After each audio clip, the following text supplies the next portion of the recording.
ओम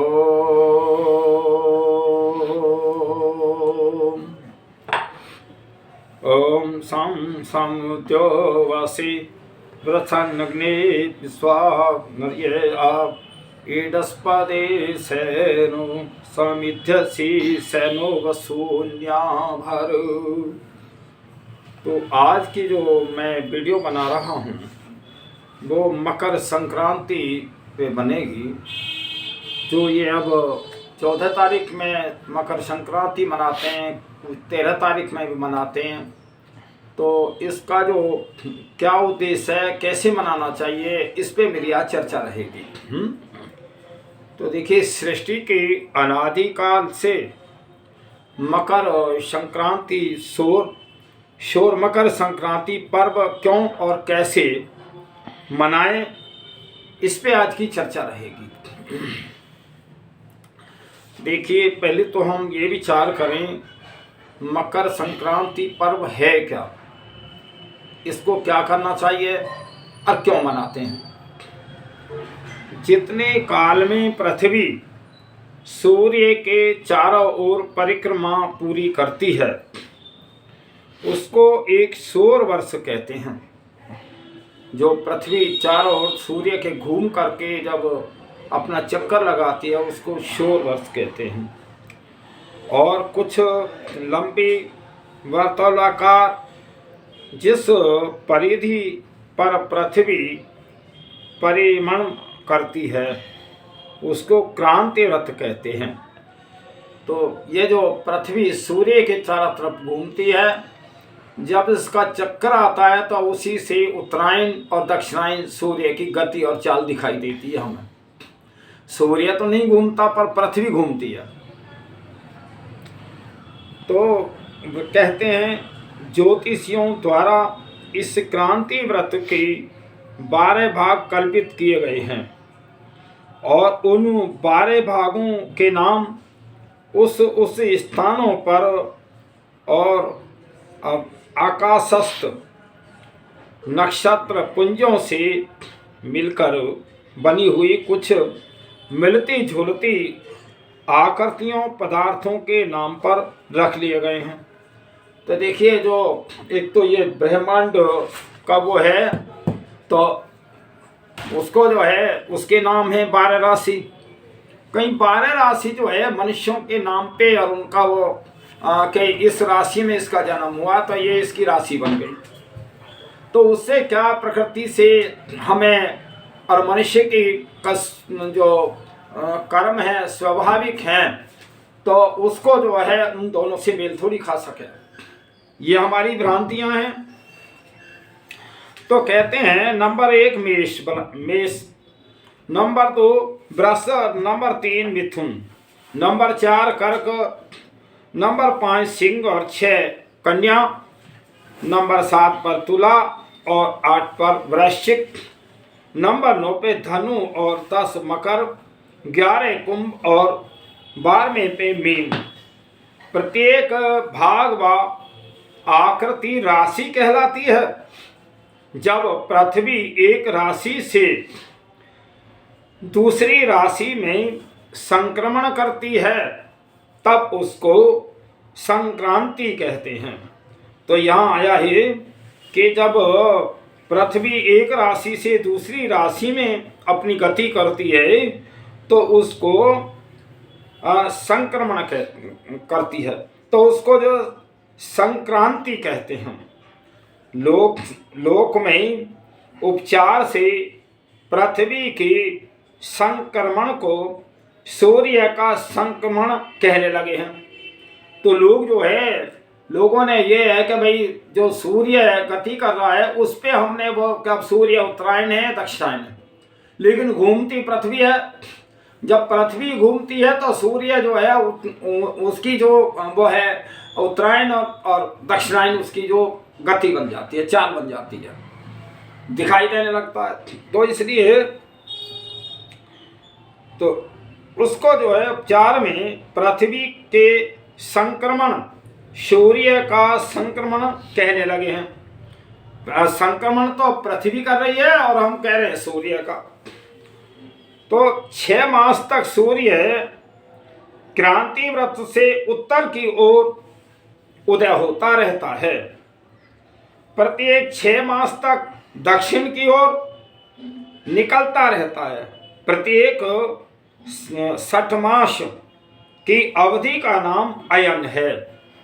तो इसलिए ये जो हम 6 महीने का रखते हैं कि सूर्य 6 महीने उत्तरायण में, 6 महीने जो दक्षिणायन में, इसका क्या है, जैसे अब से पहले सूर्य में की जो गति उत्तर से दक्षिण की तरफ सूर्य हट रहा था, पश्चिम से हट करके दक्षिण की तरफ बढ़ रहा था, तो ये इसमें रात्रि बड़ी हो रही थी और दिन छोटा।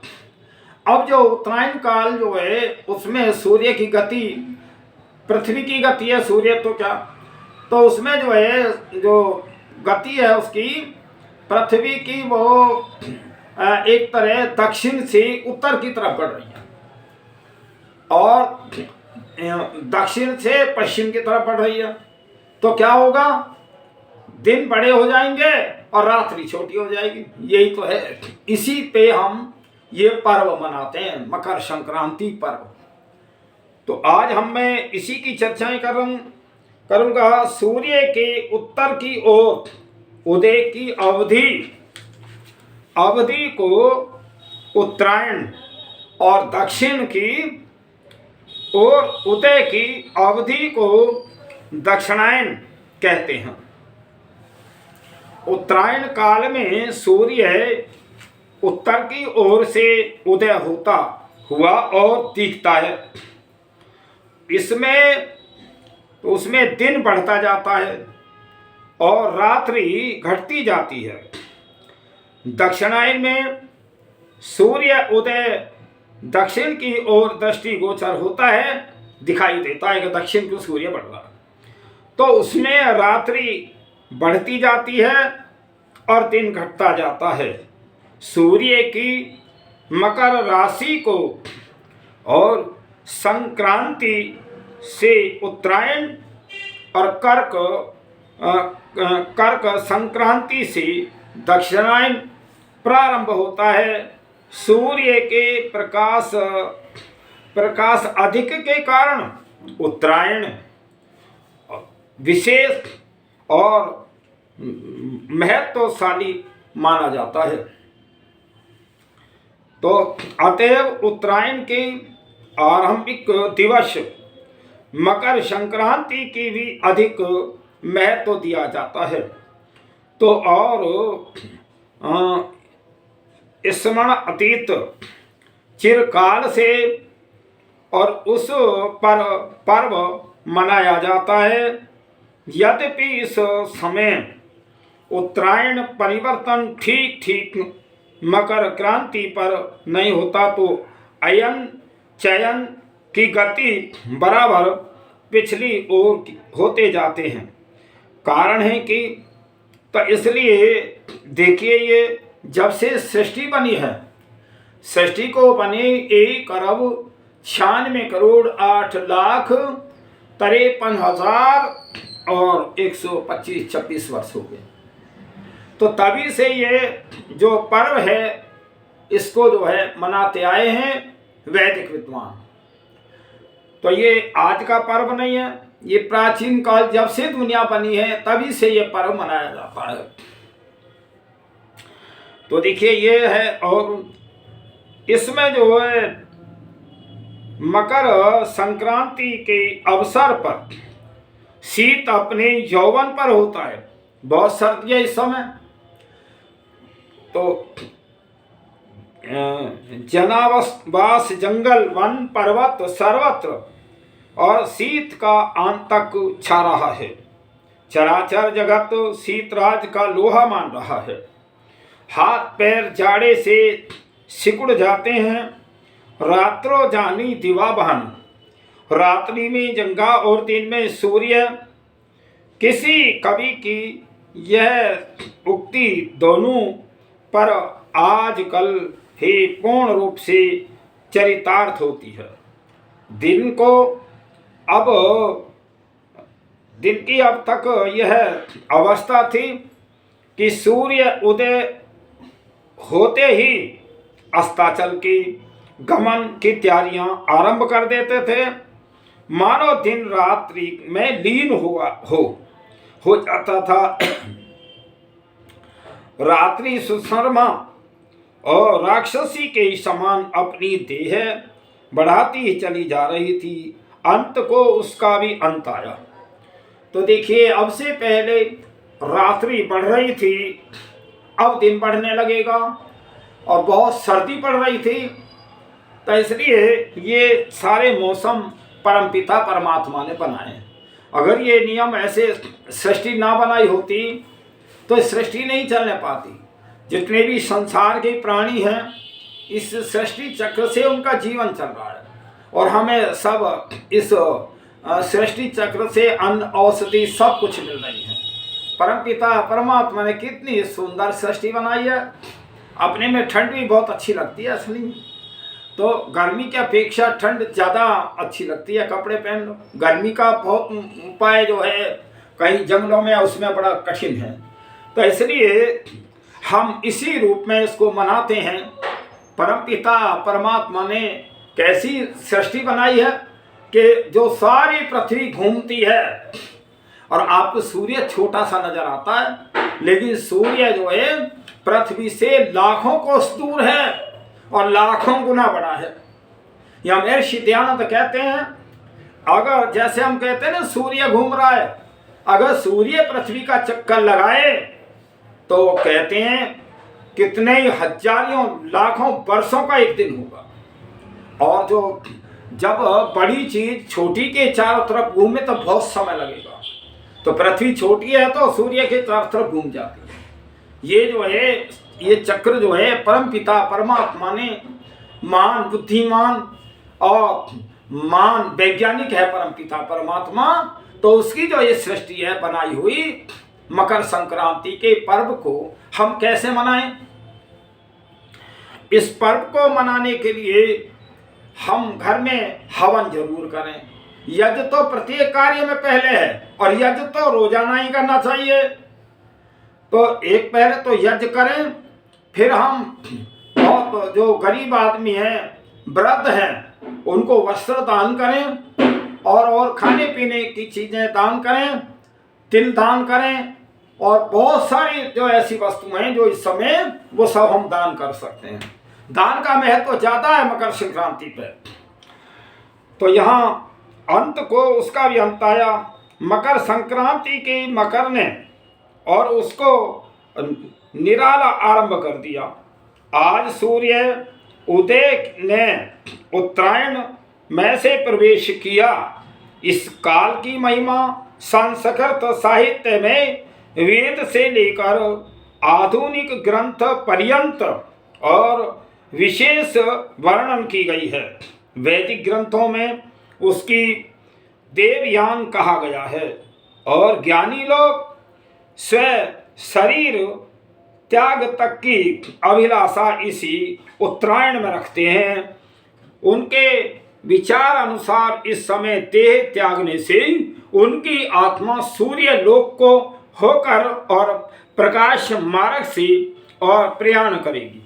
तो इस प्रकार की है कि जो जिस समय ये मकर संक्रांति का दिन जो है ऐसा मानते हैं शुद्ध कि जो हमारा जो शरीर अगर आत्मा निकल के जाएगी सूर्य पे पहुंचेगी। और कई लोगों की मानता तो हो रहे कि भाई वो स्वर्ग में जाएगा। स्वर्ग नरक में तो अपने कर्मों से जाएगा आदमी। तो इसी उसमें एक दृष्टांत तो आता है कि जो भीष्म पितामह थे, और देखिए वो बाणों की सैया पर वो उनका चित्र दिखाया था। बाण आर पार हैं, वो प्रतीक्षा कर रहे हैं कि जब उत्तरायण सूर्य आएगा तब मैं प्राण त्यागूं। तो ये कोई बात इसको संभव असंभव नहीं कह सकते। ये संभव भी नहीं है, क्योंकि ठीक है तुमने इतना देर शरीर को रोका रखा और उत्तरायण में आने पे शरीर छोड़ दिया, लेकिन जो कर्म है कर्म का फल तो ईश्वर देगा। और भाई मैंने तो कुरुक्षेत्र में जाकर के 2 बार की मेरी यात्रा रही है कुरुक्षेत्र में, जहाँ भीष्म पितामह और बाण आर पार हो रहे हैं और वो लेटे हुए हैं। तो देखिए वो तो उस स्थिति में अगर देखें तो मनुष्य इतने देर भी जीवित नहीं रह सकता, क्योंकि जब सारा रुधिर निकल जाए तो फिर चलेगा कहाँ से शरीर। चलो खैर वो जो होगा वो होगा, जो जैसा माने ठीक है। पर उस समय एक बात कहते हैं, भीष्म पितामह कहने लगे, पांचों पांडव बुलवाए, द्रौपदी भी आई। तो वो अपनी बड़ी बड़ी नीतियां बता रहे थे भीष्म पितामह कि ऐसा करना चाहिए, ये करना चाहिए, वो करना चाहिए, इसका धर्म नीति बता रहे थे। तो उस समय जब भाई महारानी द्रौपदी भी सुन रही थी, वो कहने लगी, दादा एक बात बताओ, आज तो तुम बड़े अब जा रहे हो दुनिया से, तो बड़े उपदेश दे रहे हो, और जिस समय और वो दुशासन मेरे केसों को पकड़ करके और जब वो खींचे लिए जा रहा था, तो तुम जो है वहीं बैठे थे ना, नीचे तुम्हारी गर्दन थी, तुमने एक शब्द भी ये नहीं कहा कि भाई ये तू अन्याय कर रहा है। तो देखिए भीष्म पितामह भी भाई ज्ञानी तो थे, पर वो कई बार पराधीन हो जाता है आदमी, तो फिर कुछ करने नहीं पाता। तो भीष्म पितामह कहते हैं कि पुत्री, उस समय मैं दुर्योधन का अन्न खाता था, और दुर्योधन का अन्न खाते खाते मेरी जो रुधिर था वो खराब हो गया, मेरी बुद्धि खराब हो गई। अब ये रुधिर निकल गया, तो तब मैं सात्विक आहार से, और मेरी अब बुद्धि ठीक है, इसीलिए मैं ज्ञान की बात कह रहा हूँ। इस संसार के लोगों, महापुरुषों से सीखो, अन्न भी हमारा हो तो शुद्ध कमाई का हो, अधर्म और पाप का अन्न नहीं हो, चोरी डकैती का ना हो, रिश्वत का ना हो, तब तो जो आपका परिवार सुखी रहेगा, आप सुखी रहेंगे। तो ये भीष्म पितामह से प्रेरणा है। हालांकि वो आता तो यह है कि उन्होंने 58 दिन तक अपना शरीर नहीं त्यागा, पर वो इसको कह नहीं सकते, 52 वर्ष हो गए, महाभारत काल को 52 वर्ष हो गए। लेकिन हम तो कर्म पे विश्वास करते हैं। तो आजीवन ब्रह्मचारी भीष्म पितामह ने, और इसी उत्तरायण के आगमन तक सरसैया पर शयन करते हुए और प्राणोत्क्रमण किया था, अपनी प्राण छोड़े थे, कि प्रतीक्षा की थी ऐसा प्रशस्त समय किसी पर्व बनने से कैसे वंचित रह सकता है। आर्य जाति के प्राचीन और नेताओं ने मकर संक्रांति का, सूर्य की उत्तरायण मकर संक्रांति तिथि का और पर्व निर्धारित कर दिया। तो देखिए ये तो इच्छा तो सभी की रहती है कि मैं शरीर छोड़ने के बाद और मैं मुक्ति प्राप्त करूं, तो इस प्रतीक्षा। लेकिन यहाँ ये तो सूर्य पृथ्वी की गति है, इसमें कोई मनुष्य के कर्मों का तो कोई है नहीं कि वो आज उसमें सूर्य वो इस पे मकर संक्रांति में जाए और मोक्ष में जाए, ऐसा नहीं हो सकता, क्यों परमात्मा की न्याय व्यवस्था बिगड़ जाएगी। तो परमात्मा का पक्षपात तो करता नहीं, वो तो न्याय करता है। तो लेकिन ये है कि ये हमारा जो पर्व है इस रूप में मनाते हैं कि 6 महीने सूर्य जो है वो उत्तरायण होता है और 6 महीने दक्षिणायन होता है, उसकी गति में अंतर आता है, पृथ्वी घूमती है। इसी उसके उद्देश्य हम पर्व को मनाते हैं। तो इसलिए इस पर्व को मनाने के लिए हमें यज्ञवन करना चाहिए, दान करना चाहिए ज़्यादा से ज़्यादा। और तो ये पर्व का उद्देश्य जैसा कि पूर्व बतलाया जा चुका है कि यह पर्व बहुत चिरकाल से चला आता है। पर्व तो जब से दुनिया बनी है, सृष्टि काल से ही है। तो ये पर्व तो क्योंकि ये पृथ्वी का, सूर्य और उसकी गति का है, तो जब से पृथ्वी ये दुनिया बनी है तभी से ये पर्व है। ये बीच में अनादि नहीं है। जितने आर्य पर्व हैं और हमारे वैदिक संस्कृति के पर्व हैं, ये अनादि काल से हैं, बीच में नहीं है। तो यह भारत के सब प्रांतों में प्रचलित है। अतः इसको एक देशी न कहकर और स्वदेशी कहना चाहिए। सब प्रांतों में इसके मनाने की परिपाटी में भी समानता पाई जाती है। सर्वत्र शीत स्यस्य निवारण के उपचार और प्रचलित हैं। तो इसमें जो है ये सारे विश्व के लोगों को मनाना चाहिए। ये एक किसी जाति धर्म का या बाद का नहीं है, अनादिकाल का है। जब से तुम्हारे पूर्वज और जो दादा परदादा अनादिकाल से जो लाखों करोड़ों वर्ष के इतिहास हैं उसमें भी यह मनाया जाता था। तो देखिए वैदिक शास्त्र में शीत के प्रतिकार तिल, जो शीत हमारा जाड़ा ना लगे तिल खाओ, कितना अच्छा हमारा उसमें तो इसमें तिल, तेल, तूल, रुई बतलाते हैं, जिसमें तिल सबसे मुख्य है। इसीलिए पुराणों में इस पर्व के सब कृत्यों में तिलों के प्रयोग का विशेष महत्व और गाया गया है। उनको पापनाशक कहा गया है। किसी पुराण का निम्नलिखित वचन प्रसिद्ध है कि निम्नलिखित मिश्रित और जल से स्नान, तिल का उबटन, तिल का हवन, तिल का जल, तिल का भोजन और तिल का दान, ये 6 तिल के प्रयोग पापनाशक दान आदि हैं। तो हमें इसमें सबसे ज़्यादा देखिए, अब ऐसी ठंड में जितना तिल खाओगे ठंड भी कम लगेगी, बहुत सारी बीमारियां भी दूर हो जाती हैं। परमपिता परमात्मा ने हर मौसम में उसके ऋतु के अनुसार हमारी सब चीज़ें अलग अलग बनाई हैं। अब गर्मी आएगी तो गर्मी में तरबूजा, खरबूजा, ककड़ी, बहुत सारी चीज़ें, खीरा, उस परमपिता परमात्मा ने जैसे जैसा मौसम है उसके आधार पर सारी चीज़ें उसने बनाई हैं। फिर आता है मकर संक्रांति के दिन भारत के सब प्रांतों में तिल और गुड़ या खांड के लड्डू बनाकर, और जिसको तिलवे कहते हैं, दान किए जाते हैं और इष्ट मित्रों में बांटे जाते हैं। महाराष्ट्र प्रांत में इस दिन तिलों का तिलगुल नामक हलवा बांटते हैं की प्रथा है, और सौभाग्यवती स्त्रियां तथा कन्याएं अपनी सखी सहेलियों से और मिलकर उनको हल्दी, रौली, तिल और गुड़ भेंट करती हैं। तो देखिए ये हमारे जीवन में ना जो हम कमाए ना सबसे महत्वपूर्ण है हमारा दान।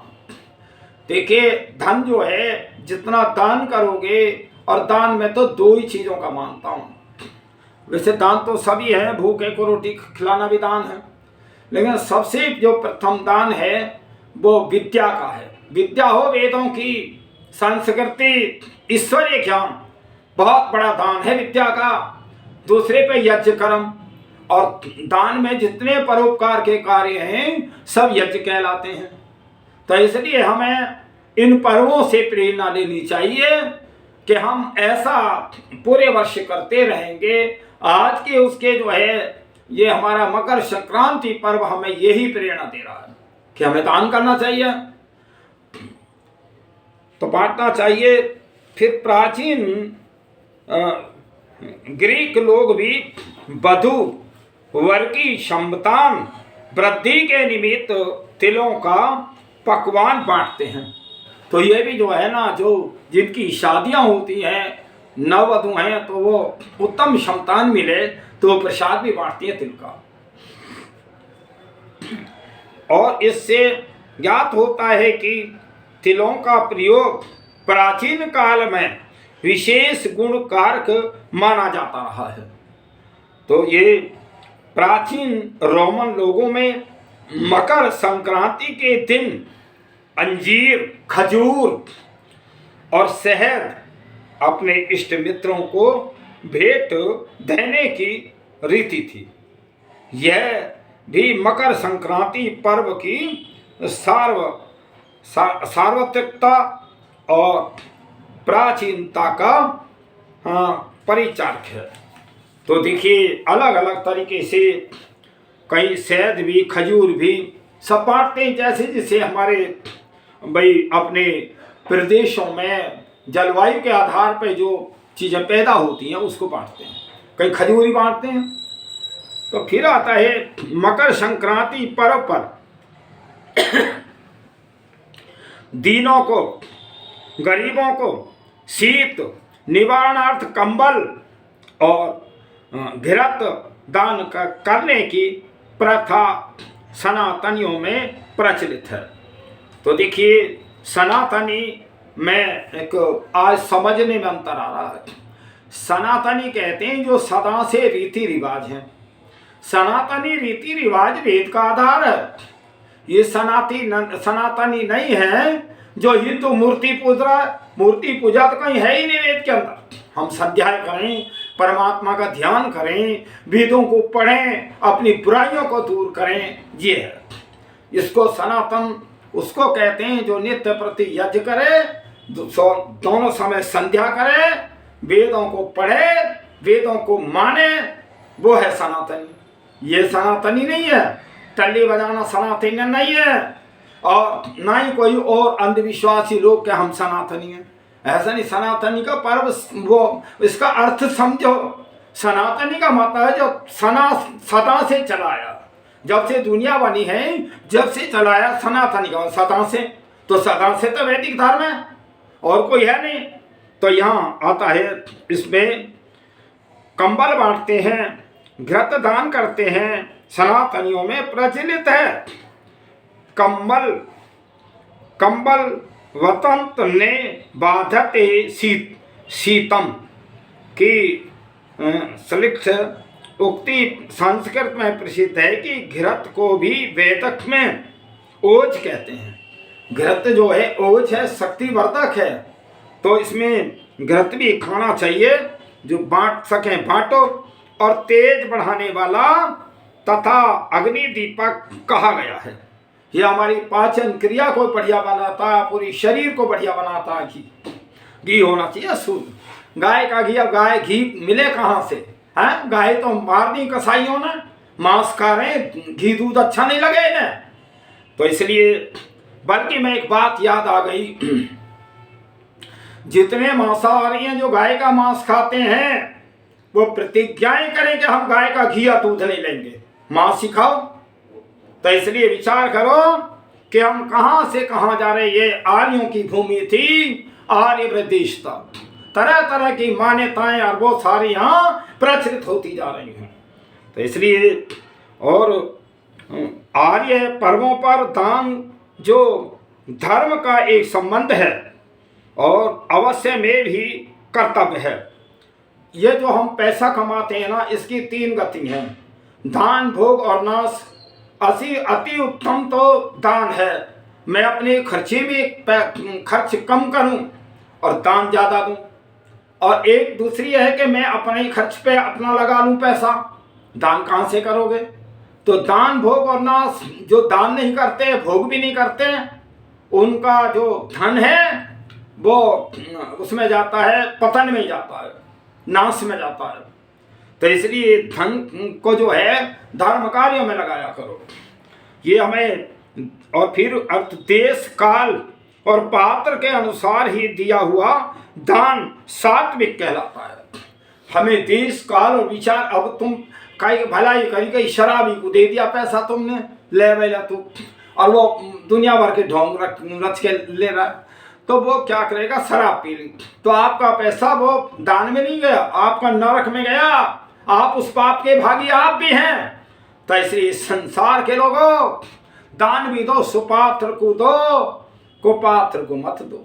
दान दो जो यज्ञ कर्म करने वाले हैं, वेदों के विद्वान हैं, गुरुकुल हैं, उनमें दान दो। और कोई दान के रास्ते ही नहीं है। फिर आया है, तो देखिए, हे अर्जुन, दरिद्रों का पालन करो, धनिकों को धन मत दो। तो यहाँ आया है कि गरीबों को दो, धनिकों को मत दो धन। तो इसमें श्रीमद् भागवत गीता के वचनों के अनुसार इस प्रबल शीतकाल में मकर संक्रांति के पहले दिन लोहड़ी का त्योहार मनाने की रीति है। एक 13 तारीख में लोहड़ी मनाते हैं, 14 में ये मकर संक्रांति मनाते हैं। है दोनों की रीति रिवाज एक ही है, तो लेकिन थोड़ा सा अपने अपने मतानुसार उसका बदलाव कर दिया थोड़ा सा। इन अवसर पर स्थान स्थान पर होली के समान अग्नियां प्रज्वलित की जाती हैं।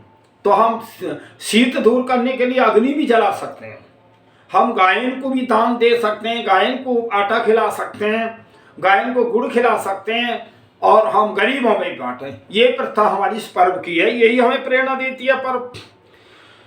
तो देखिए, उससे अगले दिन वहाँ मकर संक्रांति का उत्सव होता है, जिसको वहाँ माघी बोलते हैं।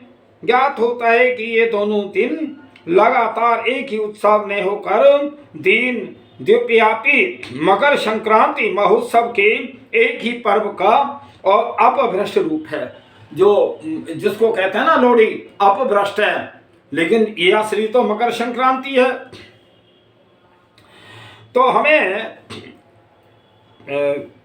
2 दिन त्योहार न मनाकर मकर संक्रांति की तिथि को ही परिमार्जन रूप में इस पर्व को मनाएं और आर्य सामाजिक जगत में पर्वों की एकाग्रता स्थापित करने में सहायक हैं। फिर आता है मकर संक्रांति के दिन। मकर संक्रांति के दिन सामान्य पर्व पद्धति में प्रदर्शित और विधान अनुसार गृह की मार्जन, गृह की घर की साफ सफाई करें, शोधन करें, जो फर्श है उन्हें धुलाई करें, लेपन करें आदि के पश्चात नवीन शुद्ध और स्वदेशीय वस्त्र परिधान पूर्वक और से परिवार सामान्य हवन करें। घर में साफ सफाई करके सब परिवार के लोग बैठ करके नए वस्त्र पहन करके हवन करें, तो और अच्छे परमात्मा के भजन और प्रार्थना का खूब आनंद लें। और फिर जिसके संकल्प में तिल और शकरकरा का परिणाम प्रचुर होना चाहिए, जो शक्कर है और तिल इत्यादि, और आहुतियों की मात्रा स्वयं सामर्थ्य अनुसार बढ़ा देनी चाहिए। हम आहुति भी ज़्यादा लगा सकते हैं, जितना खर्च करना चाहें इस पर कर सकते हैं। तो देखिए, निम्नलिखित तो हेमंत और शिशिर ऋतुओं की वर्ण पर्क ऋचाओं से विशेष आहुति दी जाती है। तो देखिए, इस समय आहुति भी हैं, यजुर्वेद की आहुतियाँ हैं, वो हमें देनी चाहिए। और फिर उसके बाद तत्पश्चात तिल के लड्डू, तिलवे और होम यज्ञ में समागत पुरुषों को और हुत विशेष रूप में समर्पण किए जाएं और स्वचित्त अनुसार कंबल सहित दीन दुखियों को दान दिए जाएं। और सामाजिक कृत्य और अपराह्न सब आर्य सामाजिक और पुरुष किसी प्रशस्त क्षेत्र में एकत्र होकर दंड बैठक लगाएं, रस्सा खींचें आदि के व्यायामों का प्रदर्शन करके उत्सव के आनंद की वृद्धि करें। ये हमारा वैदिक संस्कृति की बताई है मैंने। और भाई, अब तो यहाँ भी एनसीआर दिल्ली जैसा हो गया, लेकिन पहले जो है ग्रामीणों की वो थी कि बहुएं अपनी सास को मनाती, माँ को मनाती, तो वो क्या है कि उनको नए वस्त्र देती थी दान में, और उनको जो है वो बुढ़िया भी जो कहीं और दूसरी जगह बैठ जाती तो उसे मना के लाती। और मैंने तो ये देखा भाई, जब मैं छोटा था तो वो बहुत गाना गा के, घनी सारी महिलाएं हो करके बड़े आनंद में गाना गा करके उनको मना के लाती थी, बड़ा स्वागत कर होता था। ये हमारी भारत की संस्कृति थी। और भाई, मैं तो एक बात देख रहा हूँ कि जब ये हमारा देश गुलाम था, हम पराधीन थे, तब तो हमारी वैदिक संस्कृति फिर भी ठीक रही, और जब से ये शिक्षा प्रणाली बदली है, तब से हम प्राचीन शिक्षा हमारी समाप्त होती जा रही है। ये विचार करो भारतीयों, तुम्हारी जो प्राचीन जितनी भी पर्व है संस्कृतियाँ वेदों से मिलती हैं, आर्यों की पद्धतियाँ, उनमें जो मिलावटें कर करके आज समझना ही कठिन है कि ये पर्व का महत्व क्या है। तो ये मैं बताना चाहता हूँ कि ये जो इसका महत्व है भाई, दान करना और या हवन करना, दीन दुखियों की सेवा करना, वस्त्र बांटना, क्योंकि अब सर्दी बहुत पड़ रही है, वस्त्रों की जरूरत है, कंबल इत्यादि बांटना, ये सारी हमारी प्राचीन प्रथा थी। और एक दूसरे के, देखिए दान वाले ने दान कर दिया, उसने पुण्य कमा लिया, और जो बेचारा गरीब था उसकी अपना सर्दी हट गई, तो ये दोनों का लाभ हुआ। ये हमारी ऋषि मुनियों की परंपरा थी। और आग जलाते थे, आग में जो चलते फिरते लोग तापते रहते थे, तो इसलिए ये सारी जो वो हैं, ये सारी प्रथाएं बदलती जा रही हैं। हम समझने नहीं पाते कि ये पर्व क्या है। तो मैं ये बताना चाहता हूँ, ये मकर संक्रांति का जो शोर पर्व है वो ये मैंने इस पे चर्चाएं की है। तो ये इस प्रकार से अभी 2-3 दिन और हैं बीच में, तो आप इस पर्व को इसी प्रकार मनाएं तो तब लाभ है। तो दान तो बढ़िया चीज़ है, दान करना भी चाहिए। इसलिए ये मैंने आज पर्व की जो प्रक्रिया है वैदिक रीति से बताई है, इस प्रकार आप करें, आप बड़े पुण्य के भागी होंगे, बहुत सौभाग्यशाली हैं। और जो आप आज कर रहे हैं ना, वो बच्चे देख रहे हैं, तो उस परंपरा को बच्चे भी आगे करेंगे, लेकिन तुम ही नहीं उल्टा करोगे तो बच्चे भी उल्टा करेंगे। इसीलिए पर्व सभी मनाने चाहिए। ये वैदिक पर्व है, अनादिकाल से, जब से दुनिया बनी है। और भाई ये पर्व जो है 1,96,08,53,125 वर्ष पुराना है। अब जो कल परसों के पैदा हुए हैं, तो ये तो इस पर्व को जाने क्या। तो देखिए, जैसे ईसाई मत है, तो ईसाई मत को 2025 साल हुए। अभी हम प्राचीन में जाते हैं राम के समय को, और 1,81,49,070 वर्ष होते हैं राम को। वैदिक काल था। आज हम राम को भी बहुत आदर्श मानते हैं। कई बार तो हम इतने ऊंचा उनका आदर्श मानते हैं, भगवान की तरह अवतारित मान करके भी। तो इसलिए इस संसार के लोगों, जो हमारे महापुरुष जिस रास्ते पे चले उस पे तुम चलो। अभी मैं अर्जुन की बात आई, महाभारत काल की, महाभारत काल को 5250 वर्ष हुए हैं। फिर आता है जो हमारा ये पुराण और भागवत पुस्तक हैं, इनमें मिली जुली बात हैं, इनको जो है महाभारत काल के बाद की बनी है। अब आता है जो भाई मूर्ति पूजा, मूर्ति पूजा तो जैन मत से चली है, 3500 वर्ष हुए। इससे पहले कहीं वेद के अंदर मूर्ति पूजा नहीं है, निराकार ईश्वर की ही पूजा है, ईश्वर की मूर्ति बन ही नहीं सकती।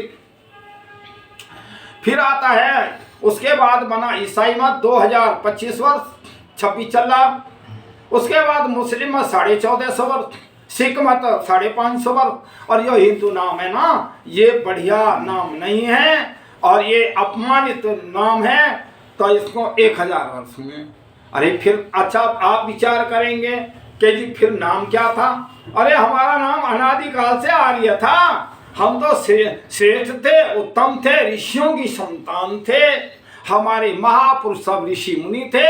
इस संसार के लोगों, तुम ऋषियों की संतान हो, तुम राम की संतान हो, श्री कृष्ण और हनुमान आदि की तुम संतान हो। तो इसलिए फिर भटको मत। जिस घर से तुम निकले हो, वास्तव में उस घर में तुम्हें फिर प्रवेश हो जाओगे और कर सकते हैं। कोई तुम्हें रोकने वाला दुनिया का आदमी नहीं है जो तुम्हें वापस आने के लिए रोक दे। तुम आर्यों की संतान थे, आर्य थे, आर्य फिर आ जाओ आर्यों के घर में। मैं एक बात कहूँ, अभी हमारी गौतम बुद्ध नगर में अभी एक सभा हुई थी, उसमें ये घोषणा की गई है कि भाई जो जिस जाति बिरादरी में गिने जाते हैं, जैसे कोई गुर्जर है, जाट है, ब्राह्मण है, क्षत्रिय है, जो भी है ना, वो अपने घर फिर वापिस आ जाओ। कोई हम ना तो कोई जोर जबरदस्ती है, जो हमारी वैदिक प्रचार प्रणाली है उसी की हम बात कह रहे हैं। अपने घर में फिर आ जाओ। तुम नाराज हो गए, भटक गए, किन्हीं कारणों से तुम अलग हो गए, फिर आ जाओ। ये कारण तो प्रकृति में बदलते रहते हैं संसार में। कभी जो है ये संसार धर्म नीति में होता है, कभी जो है ये अन्याय अत्याचार की तरफ बढ़ता है। तो इसलिए कोई कारण रहे हैं तो मैं कहूँ सारे विश्व में शांति चाहते हो तो वैदिक धर्म को अपनाओ, आर्य बनो। तुम आर्यों की संतान हो, तुम भूल गए, भटक गए। मैं घोषणा पूर्वक कहता हूं तुम्हारा स्वागत है, तुम्हारा सम्मान है। आर्य बनो, श्रेष्ठ बनो, विश्व के अंदर शांति आ जाएगी। ये पर्व भी हमें यही प्रेरणा देता है। तो मैं इतना ही कह करके ओम शांति।